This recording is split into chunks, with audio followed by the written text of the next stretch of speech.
আল্লাহ ডাক দিয়ে বলেন, হাবিব আমি আপনাকে কেমন ভালোবাসি জানেন, আমি আপনাকে কেমন মায়া করি জানেন। ইদা যুকিরতু যুকিরতা মাই, হাবিব যেখানে যেখানে আমি আমার আলোচনা করেছি সেখানে সেখানে আমি আপনার আলোচনাও করেছি। আওয়াজ দিতে হবে, আরো জোরে বলেন সুবহানাল্লাহ। আল্লাহ ডাক দিয়ে বলেন, হাবিব আমি আপনাকে কেমন ভালোবাসি জানেন।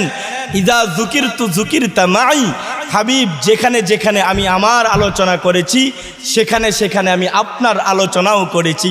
দুনিয়ার হাইসিয়তে কালিমায়ে তয়্যিবা লা ইলাহা ইল্লাল্লাহ প্রথম অংশের মধ্যে আল্লাহ পাকের আলোচনা, দ্বিতীয় অংশ মুহাম্মাদুর রাসূলুল্লাহ রসুলের আলোচনা, কালিমায়ে শাহাদাত আশহাদু আল্লা ইলাহা ইল্লাল্লাহ প্রথম অংশের মধ্যে আল্লাহ পাকের আলোচনা, দ্বিতীয় অংশ ওয়া আশহাদু আন্না মুহাম্মাদান আবদুহু ওয়া রাসূলুহু রসুলের আলোচনা।